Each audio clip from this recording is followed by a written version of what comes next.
Hi, welcome to our first online digging talk. Today I'm thrilled to introduce Criztoz, the driving force behind 45 Day. So thank you for being here. Thank you for the invite. It's I do a lot of interviews, so I appreciate being interviewed sometimes. Yeah. Right. Uh, so let me ask you, you're from Eastbourne, right? Eastbourne, yeah, here, Sunshine Coast in the UK. Yeah, there's a lot of good DJs from the south of UK, right? I Yeah, mean, yeah. yeah. Uh, I mean, we got Brighton, which is only sort of about 25 miles to our west, and then we've got Hastings about 20 miles to the east. But yeah, Brighton's a great sort of musical center, and there's loads of DJs, loads of great artists, loads of great festivals, all sorts of things. Yeah. I just like a couple of days ago noticed that Mr. Thing has his own record store in Hastings, right? Yes, but not for much longer. He's got a record store called Pressing Matters and DJ One of a Kind and Yeah. Steve, and it's somewhere I've been many times, and I've bought a few records off Mr. Thing over the times. But I think he's just announced that he's now no longer going to be in that shop, and he's going to move on to something else. But the shop is still there, but it's a great shop. Yeah. I mean, I haven't been there yet, but I would love to. And and yourself, do you prefer to shop online or in record stores? Uh, Record stores definitely because you just don't know what you're going to find. You might be looking for something and you might find it in the record shop, but also because of the physical digging, you may come across something that you wouldn't be expecting otherwise. And what are like the most interesting records you got, like lately? Okay, this was an interesting question that I knew was coming. Yeah. I've been sort of cutting down a little bit on buying records. So actually, I didn't buy any records in January. I did what's called dry vinyl January. Some people give up alcohol, some people give up cigarettes. I give up buying records to give me a chance to catch up with my collection and records I've got. So I haven't really bought any recently, but I think before in Christmas time there was a couple of records that I've got 'em here, I'll show you.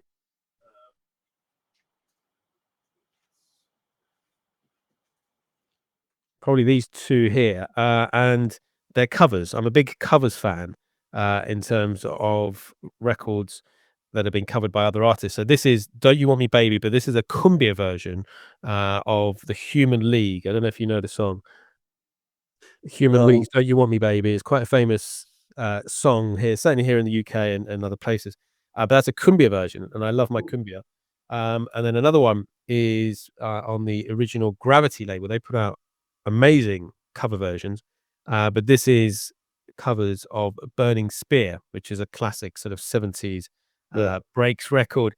But there's always 2 different versions here. So there's Nestor Alvarez, and that's more of a sort of, Latin-y sort of, vibe, and then you've got, La Machine d'Argent, which have got more of a I don't know, it's difficult to explain. They've got, like, sitars and stuff in there, so, yeah, they're probably the most interesting. I love my covers, and anything that has sort of world music as well is where I'm sort of at the moment. Okay. And do you have any particular reason why you're like saying you're cutting on buying records? Um I've got too many records. I hate to say it, I've got too many records. It's slowly taking over this room, and there's records that I'm like, I forgot I even bought, which was a problem because I would go, say, to a record shop and then I'd just buy like, I don't know, say like £100 worth of 45s, maybe get 10, 15, 20. Um, and then I'd buy some more from somewhere else, and then I'd buy some online, and then I buy. So I've sort of collected so many records over the last year that it felt that if I don't have a pause, it's just gonna get completely out of hand. Um, but it's also nice to see what I've got in my collection that I've forgotten about, or use in a new way, or use in a new set that I'm mixing. Yeah. This reminded me like last time I was, interviewing Tris, and he said like when the COVID started, his wife advised him to open a record store because she was always saying to him like, "Hey, we have or you have too many records." So why don't why don't you open a record store and sell something? So uh, I don't know. Uh, yeah, I think I'm getting to the point where I do need to sell, but I think I'm gonna maybe sell at events that we put on, because we put on a lot of our live events. But I think that's probably where things are gonna go, because at some, I even if I started today, I don't think I could listen to every single record that I own, which I Yeah, think is a problem, because you listen to records repeatedly and DJ them. So it seems I need to, yeah, it's an addiction. It's, if you're a record collector, it's an addiction, and it's trying to beat that addiction and bring it under control, I think. yeah, yeah, yeah. Okay, so now to the 45 day, of course.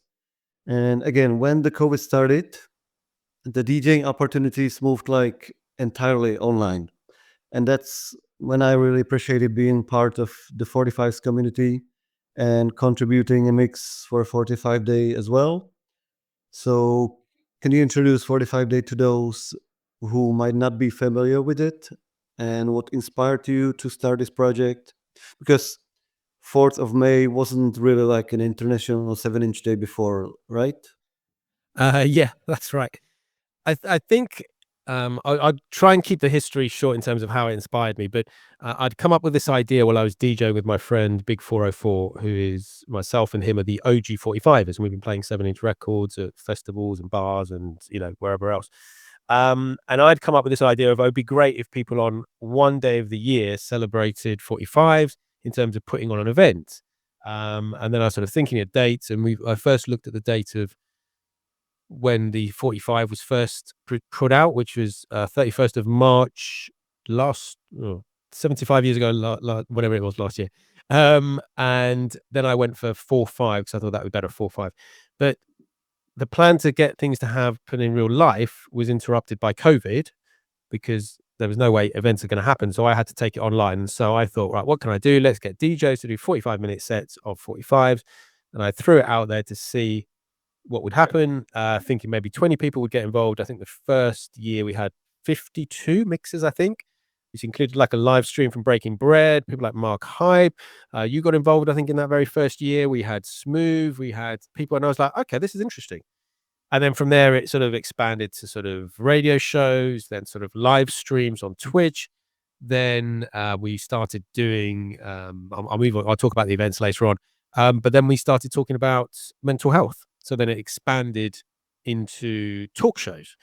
And then it just has now become this amazing community, worldwide community, of DJs, of producers, of like record label owners, of event organizers, who have all been brought together by 45s, hence 45 Day. We celebrate that every year on the 4th of May. And it's sort of getting bigger and bigger in terms of people getting involved and what's happening, pretty much every year. So it's been incredible to see it grow and see where we've got to. Yeah, yeah, yeah. It's definitely, I can see it growing every year, like I'm not, I have to admit, I'm not as much, involved. Like my last 45 day mix was like 2021, I think. So yeah, sorry. No, no, but then Uh, you did another one. And I think for me, I love that it's just there, and people who got involved at the beginning may still be involved. People may not be involved, or may come and go. So if you look on the website, every DJ's got their picture, it's got their mixes, and it's got like a record to show how many times they've been involved. So some people have been involved 5 years, some have been involved 4 years, 3, 2, 1. But everyone who's been involved, it's just been amazing to just bring them together, even for that short period of time. They might yeah, meet someone, they might connect with someone else, they might go off and organize an event, or they might do a mix with someone or an interview or whatever, and that's what it's become. It's become a cool little community of people who are into the 45s, and then it expands into other areas of their lives, really. yeah. As you mentioned, over the years, you featured lots of for DJs. And have there been like any particularly memorable, sorry, mixes? Like, Um, it's difficult. It's like if you have children, who's your favorite who's your favorite child? yeah, I think each year is different, and it's been amazing to see people who have done like more than one, it's been interesting to see how they've perceived the concept the following year. But we've had stuff. Mark Hype's always done some amazing mixes. As I said, Smooth did a brilliant mix at the beginning. We've had kids doing sets, which is great. I mean, I'm always proud when any of the 45 kids, and we'll probably talk about that a bit later, but when any of Yeah. the 45 kids have decided to do a mix, because then that's that. Or people who have never done a mix before. I've had people who said, I've never recorded a mix. How would I do it? Or I've only got like one deck, or I've only got this. And it's great having that. And then you get people who take it really quite seriously, which is good. Like we had Klaus 1501, who did 5 different mixes to celebrate 5 years of 45 Day last year in 2024. So that was the 5th year. So stuff like that, it's like that's memory. Someone spent the time to do 5 mixes for my project, and they're all different themes, different styles. So yeah, that's the sort of stuff that sticks out rather than particularly individual mixes. Sure. Yeah, yeah. I can see that. Like, it's hard to pick some, but of course, I was expecting, like Mark Hype or Funky Yeah. Chef or I mean, yeah, Funky Chef as well. I can't believe, I forgot him. He's been a big supporter of 45 Day, and he normally does a video mix or a live stream. So yeah, I'm hoping possibly later this year I might get to meet him. He's one of my biggest people I'm a big fan of, who I just haven't met yet. So hopefully this year. not yet. Not yet. No, there was a small possibility last year, but that didn't happen. So Okay, maybe later this year. I've met his brother. I met his brother because his brother was in Edinburgh and he came and DJ'd at one of our events, but I haven't met him yet. cool. And do you know? You probably know personally a lot of guys from UK, like the guys from Bournemouth, probably like Leroy and Cursa and Yeah. I've met Leroy Cursor. We've got it's we're all quite close, in terms of getting there. But there's people like in our community like Jim Sharp, and then we've got the Soul 45 crew as well, which is Mark and Dan. And then going, as I said, the other way to Hastings, you've got Mr. Thing, and he does events with DJ One of a Kind. And then you've got Matt Baylor and Swindon. There's lots of people who I've met in real life, and then also other people who have already been sort of doing a lot of these gigs and stuff before Twitch and before online streaming came along. yeah. And you also do your project called Wheel of 45s, Yeah. which is something like meeting in person, like, or tell me more. I mean, I Okay. have my own idea. Like, I it's think it,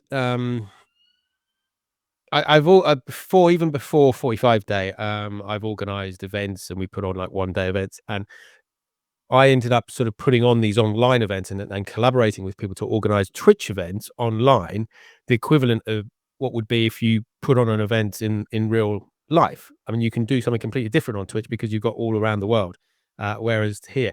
So then when we sort of came out of lockdown in 2021, it was decided that we should do a meetup. So I organized a meetup with Cut Class at the Star of Kings in London, and we just said to people, look, come and hang out. Who's going to come down?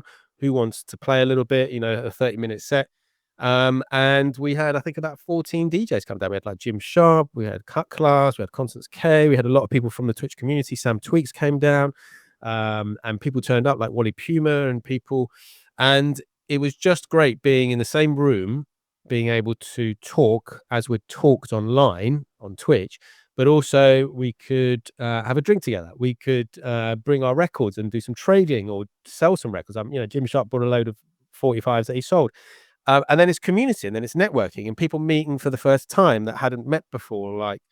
And so from that, it was like, yeah, we should do this again. So that was at that time called Sunday Sevens, and part of our sort of mental health monthly raid train that we were doing on Twitch, because we appreciated that these meetups are good for the community, but also good for your mental health. And then from there, we did some nights in Edinburgh. And then it's just sort of expanded all around the UK. We went to Belfast, we went to London, Manchester, all sorts of places, Glasgow. And then last year I took it internationally, to go to Panama to meet up with Malong. And it was incredible organizing all from here with Malong in another continent completely, and discussing ideas and saying, right, we should do this, we should do that, to create what turned out to be an amazing 12-hour event featuring DJs of all genders, all ages. My daughter DJ'd. And we had a record fair, we had food, we had a beer specially brewed for the event, we had breakdance crew that came in, and it was just amazing that we'd managed to bring so many communities together off the back of listening to 45s. And it's just sort of progressed from there, and it's just expanding all the time. It's been amazing, and it's just people coming together. Yeah, it's brilliant. I mean, do you have some other cities? You told me before, like you're planning to go. I forgot. Like it was some city in Balkan, or Yeah, so we've got Zagreb is coming up in May. Now that is off the back of an interview that I did with the creators of Funk You, which is a film about this guy who goes around trying to find this Yugo Funk B-side record. So I did an interview about their film, and then they've released it, and they've got the Croatian premiere coming up in May. And they said, "Why don't you come out? Why don't come out? There's going to be a big party. They're doing the funk convention. A whole community and collective of DJs just came together to put on big funk events. I'm going to DJ at that, and then we're hopefully doing the Friday night will be like a live stream from Zagreb somewhere. I don't know, record shop, yeah, maybe a studio or something. So that's one of the new additions this year. In addition to London in March, we've also got Amsterdam in March. And then we're going back to Hamburg as well. We're doing a standalone We Love 45s event along the same lines of the original plans that myself and Svalansky had. And there's some more possibly later in the year that haven't yet been announced. But in addition, we've got people putting on We Love 45s events at Cambridge. That's a big hub for us with Mischievous. She organises the events there. And so they've got some events coming up where I'm not physically there, and also Glasgow as well with Ouija and people up there. So it's great to sort of see it spreading to different cities, and also Stoke. Mr. Salt's putting on an event there, and people having events after we've been to a certain city, because it's a bit like living a legacy. When I go to a city, it's great to help organize something, but hopefully off the back of that, some DJs will connect and maybe they'll go and do an event, or they'll do their own event next year, or they'll do something else. And I think it's just a great networking way to sort of build our community even further. nice. I mean, usually I would ask this question when we are finishing, but Yeah, uh, go ahead.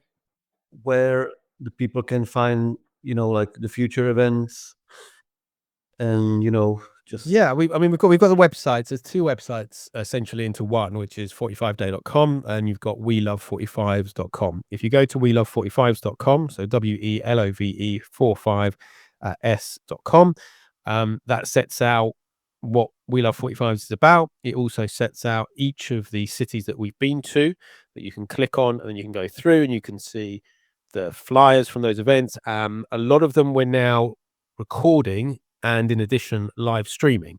And so there's a lot of previous events. For example, all the Panama events are all up on YouTube. We've got events from Worthing as well, which are all on YouTube, from Hamburg as well. So it's sort of like archiving these events as well. But yeah, we love 45s.com, 45day.com, and then we're on the socials: Instagram, Facebook, Twitch is the main platform for live streams, and obviously YouTube. okay. And it started in COVID, and it's 2025, obviously. So from your perspective, how has the 45 scene evolved, like in recent years? Do you see any trends emerging and stuff like that? It's been interesting. I think one of the most important things, and we talk a lot about it on my shows, is the cost of 45s. I think probably before COVID, you could maybe get records. Certainly when I first started buying them, maybe £5 or £6 plus postage, something like that. And you could sometimes buy, okay, I like this song, I'm going to buy 2 copies, and whatever. But then since then, now on places like Juno and certain other shops, you are talking 13, 14, £15. It seems to have plateaued a little bit, but there's still things being sold for like £17, or like Japanese presses that used to be, say, 15, £16 are now like close to £30. Yeah. So, it's gone up a lot, and then shipping, but also because of things like Brexit, because of tariffs, because of whatever else is going on, um, I think certainly I'm only really buying stuff from the UK now. If I'm going to buy anything, it's very rare I'm going to buy it from outside the UK, just because you don't know if you're going to get hit with customs or tax or VAT or whatever. And I think a lot of people are also doing the same. So I think that's changed. Before, probably COVID times when it started, you're like, yeah, I like this record from Australia. I like this record from Germany, wherever. It's going to cost a few more pounds, but it's, I can get it direct. So that sort of changed. It's interesting to see, because we moved online for Twitch. It's interesting to see how Twitch has changed, in terms of people who were on it all the time at the beginning, who are now no longer around, and that applies to streamers, to moderators, to viewers, but also the DJs. Some used to be on there all the time, and then as soon as they've got their proper gigs back or they're out DJing again, then they're not online anymore, which makes sense. It was a means to an end. For some people, it was, yeah, I need to do this to get me through to the next bit of my job, and I think that applies a lot more to the professional DJs, the ones who were DJing professionally regularly before COVID, and perhaps that was their main income, and obviously they had to come onto online platforms. So it's interesting seeing that going back. It's interesting to see some of the crews sort of growing. You've got things like 45 Bandits over in the US. These are sort of DJ collectives similar to other collectives that are out there, who bring people together. And again, Dusty Donuts, the last sort of few days, Dusty Donuts have been announcing some new people who are joining their collective. So it's interesting to see the 45s growing online and also in real life, but also like these collectives, which hopefully just keeps pushing it and just keeps making it bigger. Every day you get to meet people who are like, oh, I like 45s, or I've got some 45s or whatever. And then slowly they get dragged into it. And then they get into the sort of addiction of 45s and collecting. But yeah, I think that's the sort of trends I've seen. And yeah, there's lots of other things we could talk about, but I think that's probably the main things. Yeah. Plus, from my perspective, like I see that 45 scene got so big. Like you see DJs like, for example, from Prague, DJ Flux. Yeah. Like I mean, we don't. We probably never met in person, but I know him as the DMC champion of Czech Republic. Always playing from Serato and stuff like that. And now it's like he's playing mostly 45s, I guess. Yeah. he loves the 45. I told you it's an addiction. Once you get into it, you get deep into it. It's a Yes. fun format. It's a fun format. But yeah, no, it's incredible. I mean, and the amount of stuff he puts out, it's like constant videos and content, and he's playing at this place and he's playing at that place. We featured him on the YouTube channel as well, from this interesting club that he was obviously playing at. So yeah, it's just great seeing people all around the world. So it's difficult to know whether it's us because that's what we're bringing into ourselves, and that's what we're like, an echo chamber where we only see stuff about 45s, or whether it is getting bigger. But I feel it probably is getting bigger as more and more people get involved. Yeah.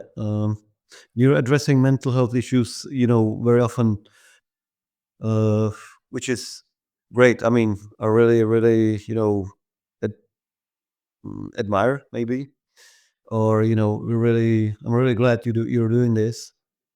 And do you have like a lot of feedback? Like it's helping, guys. Yeah, it's been an interesting, I hate to use the pun, but it's called part of my journey, because part of it is it's my journey through being on Twitch and interviewing people and what I'm getting up to and all the rest of it. And the rest of it is to do with the guests as well. Um, but yeah, I do get feedback. Lots of people who perhaps haven't even, I've noticed, have been watching a show, because a lot of people lurk online. They might have it on, they might have it on in the background. They don't like chatting in the chat box or whatever, so they may not be there. And then I've got people who come up to me afterwards or say, "Oh, what you're doing is great.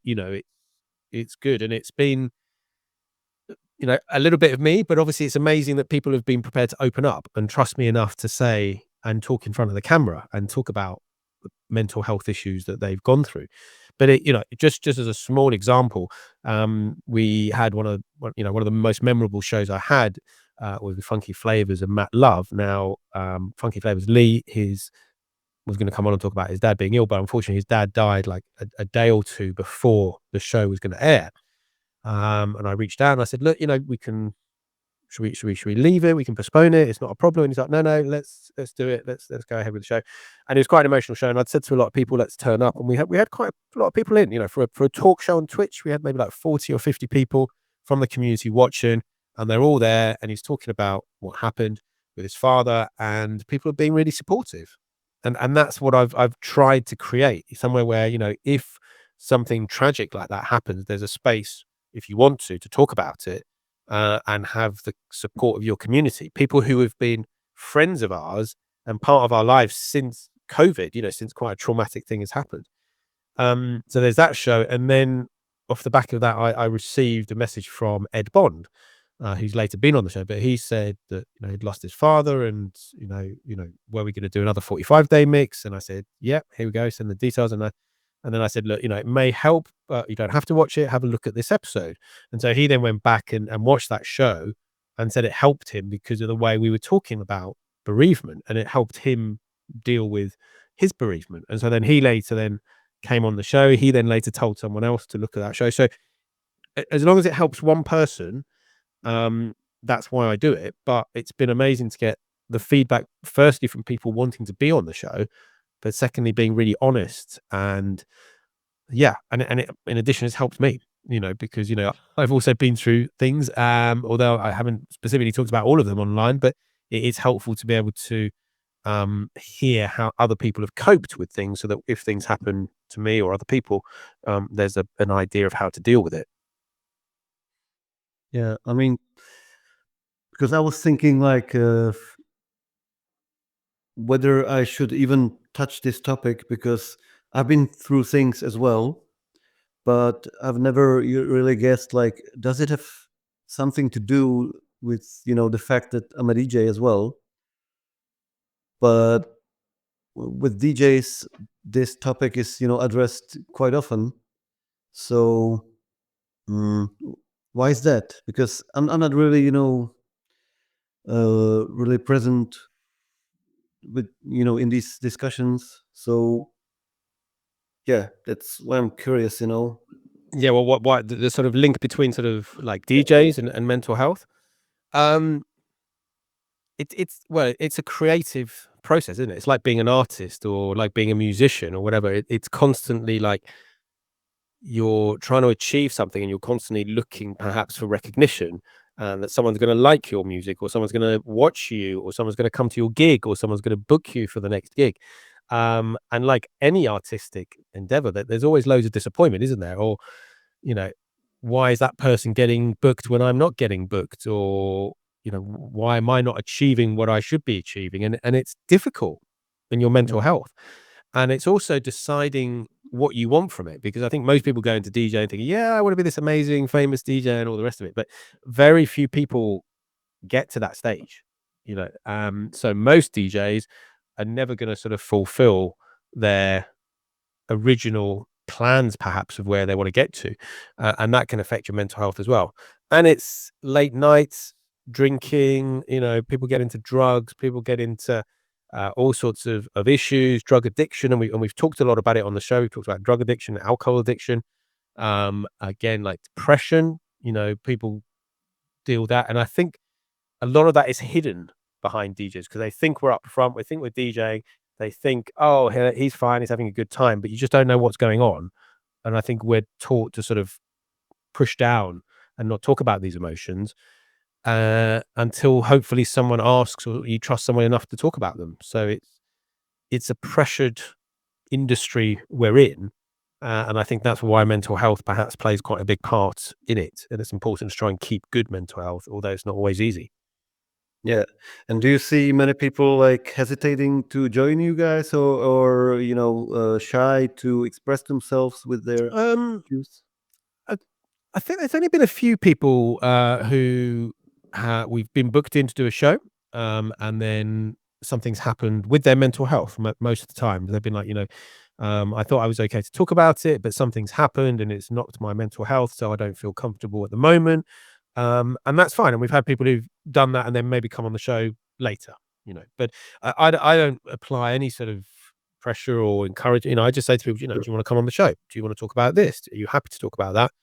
And most people have said, yeah. There's been a few people who said, I'm not, I'm not happy talking about mental health, or I don't want to talk about my issues in front of people or other people, and that's absolutely fine. So it's there's been a couple of people who I've asked and then left it, and then we've asked again, like further down the line. But most people who've been on have loved coming on. I think they've usually been quite nervous before, thinking, it's going to be really difficult. But I think they've all had a great time, and we've all had brilliant conversations, and it's helped other people, and that's the whole point of what we do. Great. And I would also, love to hear about 45 kids you mentioned before. Yes. So, like, how do you inspire, or how do you manage to inspire children to get into DJing? And if you can describe how the whole project is Yeah, it working. it sort of started with my daughter. My daughter who's now 10, almost 11, and I think it must have been, being kids, that she was always around the decks, and occasionally would pick up a microphone and pretend to talk into it, or pretend to sort of like scratch a record or whatever. Um, and then I said, "Why don't you try it?" And then we tried a little bit, and just putting the needle on and being really careful, just really simple stuff, push it across here and this and that. And then she saw me streaming and was like, "We should do a stream with kids." So I was like, "Okay, we should." And then we'd seen some other kids online, and I just reached out and said, "Do you want, would your kids be interested in doing a live stream?" And most of them were kids of other DJs, so other people who were streaming. So it was already set up. And then we just sort of took it from there around the world. We've got kids in Australia, we've got DJ O down there, Canada, we've got B Funk DJs, two sisters who DJ together. We've got in France DJ Arlo, who is one of the oldest 45 kids now. I think he's just turned 15, I think, but he's an amazing scratch DJ, amazing beat juggler, amazing producer. He's producing stuff.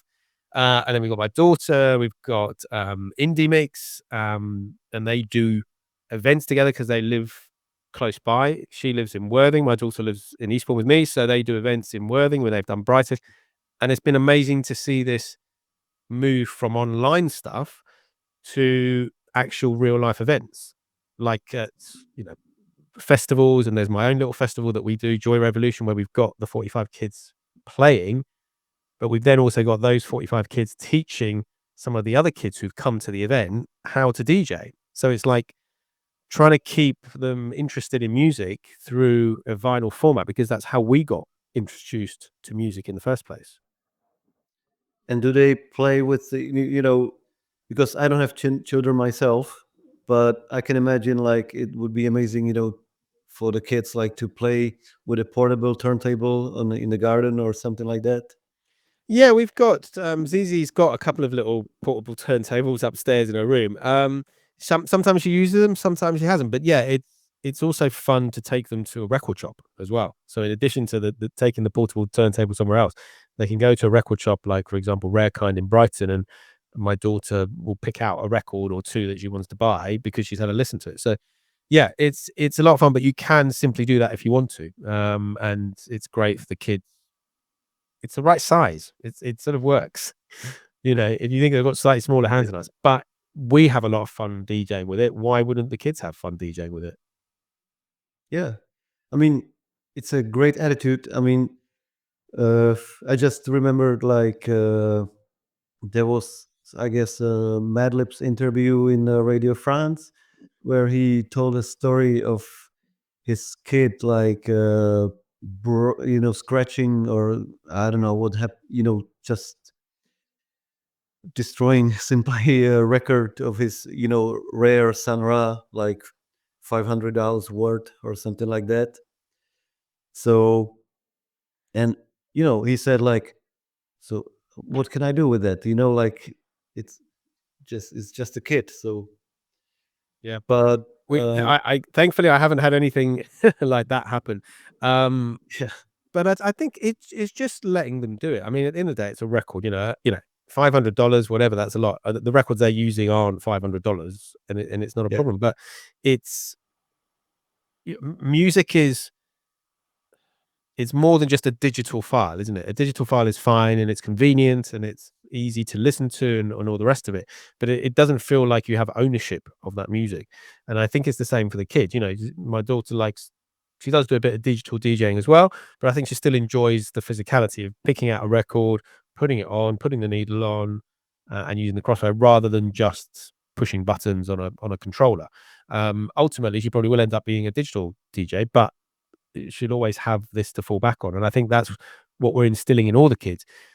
It's the DJing, it's music, but it's also because it started online, it's the community. So we've brought our kids into the community that we've built online.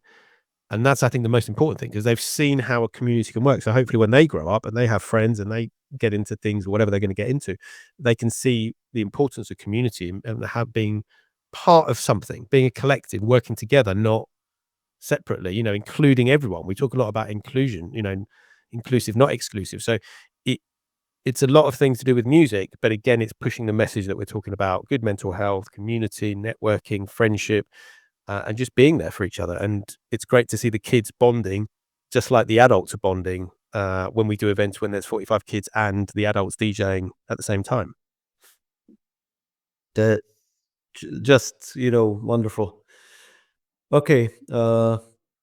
If you have something you would, add to it or mention, like, I think it'd be cool just to mention, the couple of things in terms of the Twitch channel. If people like music generally, it doesn't have to be on 45. What we do on my channel and the raid trains I organize and on Twitch, it's like the 21st century radio, because radio normally you just obviously listen to it and maybe they're always saying, oh, ring in, text us in with your response to this story or this, whatever.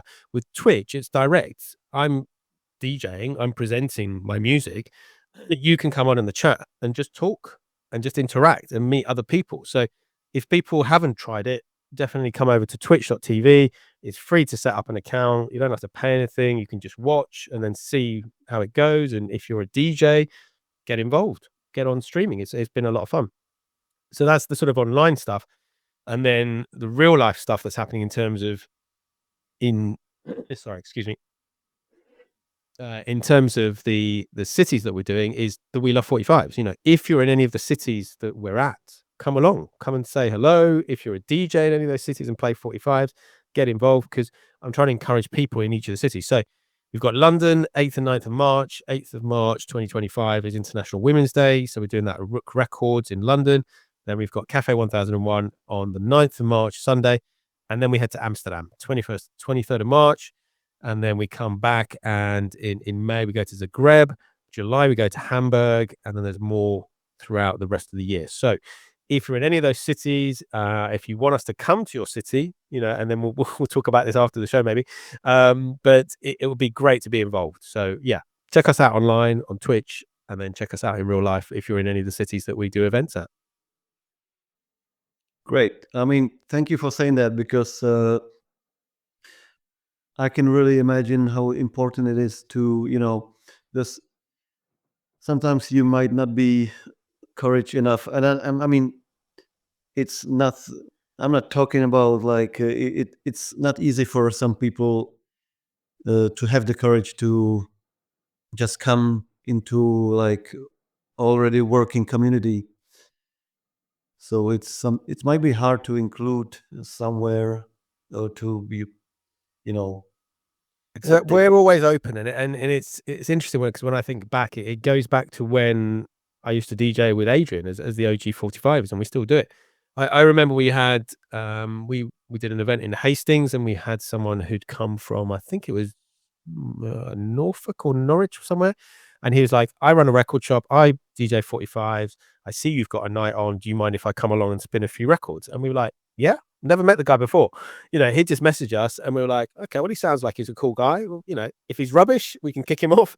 If he's great, then he can play again. But, it was great to just be open to that. And that's by me going to these cities, it's sort of spreading the word. And I'm always it's great to have DJs fly in from wherever it is to this city. So, for example, like Amsterdam, we've got DJs coming in from like Germany and from the UK, and other places, and Hamburg and the rest of it. So, but it's also to make those connections with DJs in those cities that might not perhaps know each other. Like you say, I think, DJ Flux, I think you say you may not, or you might have met, or you might not have met. So obviously, if I end up doing an event in Prague, I'll be like, right, you two, I know you two, definitely come to this event. And then it's connecting. And then you'll say, oh, I know this other DJ. And he'll say, I know this other guy, and, this other woman or whatever.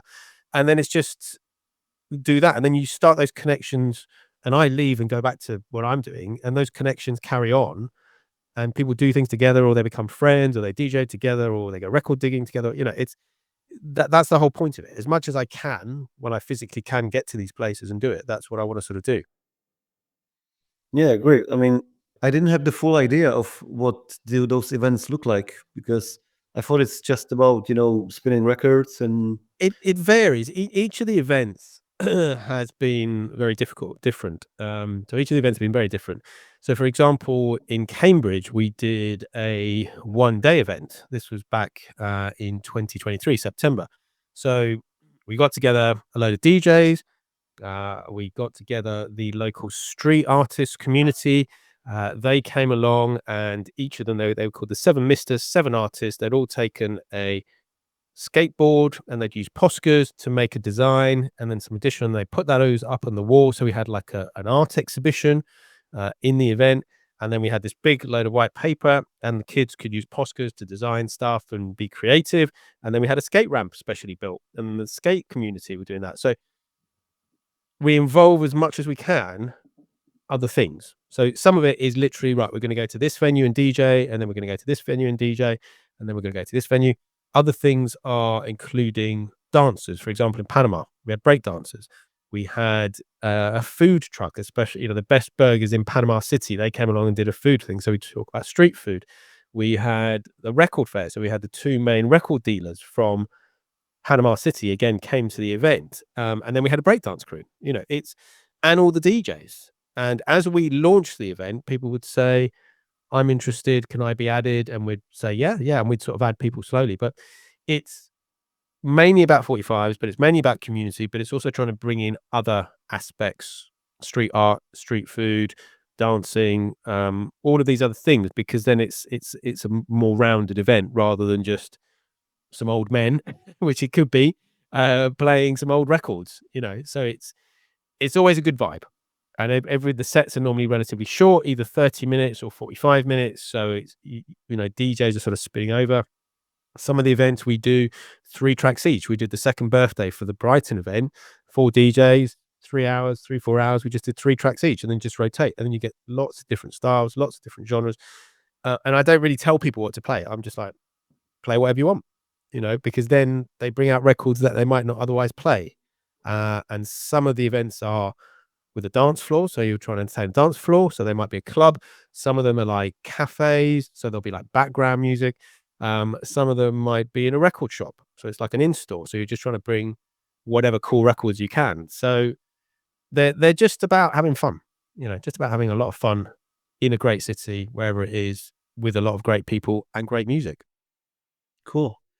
Hopefully, we'll figure out something in Prague or somewhere else in Czech Republic. But uh, actually, it just came to my mind since you mentioned different cities, different countries, and you have a different concepts of shows than 45 day. I forgot the name of the series. Like I've recently contributed. The place called Home. Oh yeah, yeah. Yeah, yeah. Uh, Oh, yeah. Do you want me to talk about the mixes? I can explain the different. I was just wondering what's the feedback of other DJs or other listeners, if they enjoy, like, some music might be even weird, to hear tracks from Yugoslavia, Czechoslovakia, whatever. The feedback's always been amazing, and that's so the place called Home mix came about because 45 day obviously only happens once a year. So I was like, right, it would be cool to have other types of mixes. So then I started 33 day, which is 33 RPM, which is either records that are already pressed at 33 or you play them at 33, so slow mo. And then I was like, right, what other ideas could I have? And then I came up with the uplifting mix off the back of the mental health talk show and Mark Lancaster asking for the 345s. But then I was like, I've got a lot of international DJs, I've got a lot of people from around the world. It'd be great to hear what music they have. And it's been really interesting because it's music that music you played in that mix, I would, unless I went digging for it or unless I happened to hear someone play it, I would never know what it is. And it's been incredible. And I think people just appreciate listening to different music from all around the world. And all the feedback's been good. I can't even really think of any negative feedback on it, on anything. People I think appreciate that it is made through passion. None of us are making, millions of pounds here. We're all doing this through passion. And I think that comes through on the music. But it's great to be able to say, this is a representation of my country. And we've had brilliant mixes. I think there were up to about 10 or 12, I think, of the Place Called Home mixes. But it's great to see these different countries represented. Yeah, because that's what I'm trying to do a lot, with the Digging Time channel, introducing music from like all around the world. And can you mention like what other countries you have in the recent mixes from the series? Yeah, let me just get it up. Yeah. Okay. So the very first one was because when I first started it, I was like, should we do country or should we do city? And so the first one actually comes from all artists from Hamburg and comes from Scum. So that's Hamburg in Germany. And then we had Kid Minst in Australia. We then had Pum Pum Ed, he's from the Netherlands, but his other half is from Brazil. So he's into both of those. So he did like a mix of both of those because that's where he's sort of drawn to. Dropout did Germany. We had Fuzzy Fox, who did Colombia. We had Italy, a couple from Italy. Again, another one from Germany, Spain, St. Louis, a city, so obviously in the US. Scotland, we had Decal, and then we've had an English one as well, another Scottish one, another Netherlands, and the last one was from yourself, Digging Time, in Czechoslovakia. Cool. So it's a bit of a spread, but it's interesting. And I think if you were to put those on in a playlist and just sort of listen to them each individually, it'd be interesting to see the different music from these different countries. Yeah, I mean the blend of Dutch and Brazilian sounds Yeah. really interesting. Yeah, So it's an interesting mix, and I've always encouraged people to be eclectic and just to play yeah, whatever styles, and ideally in one set play different styles. I mean, most of my sets have got 3, 4 genres usually. If I'm doing a 45, maybe 5 genres if I'm doing that. And also because it's not for a dance floor, it's not for people to go clubbing to. It's like just do a little journey, 45 minutes of really cool music that people may not have heard, and especially with these Place Called Home, and something like you're doing, it's opening up that music, and it's there forever. It doesn't matter how many people listen to it. If one person listens to it, it's been a success. But it's just there, and anytime anyone thinks of it, I can say to someone, "Oh, have you checked out this Yugoslavian set, or have you checked out this Italian or this Brazilian Netherlands set?" So yeah, it's a great thing to have. And again, I'm always pleased that people get involved in these concepts. cool. So hope to see you in Prague sometime. Or Yeah. actually, uh, do you remember DJ Waves? Yes, yes. I think he did Yeah, it mixed for the very first 45 day, I think. right, right. Maybe I'm not sure, but maybe even two. Anyway, I hope we're planning to go digging to London, maybe Brighton and Okay. Hastings, Yeah, yeah, yeah. uh, probably September or something like that. Yeah, let me know if you're over in UK and I'm around. I'll happily sort of hang out and we'll go to some digging spots, grab a beer, Yeah, we'll love to see you. whatever, get some food. Yeah, Sure. yeah, that'd be good. Okay, so thank you for for taking your time, and especially thank you for addressing these mental issues and doing 45 kids and building this community and all that. Really appreciate it. Thank you. Thank you so much for the time, and thank you for interviewing me. As I said, it's nice to be interviewed and have an opportunity to discuss all these things that we're doing. But yeah, thank you. Thank you so much.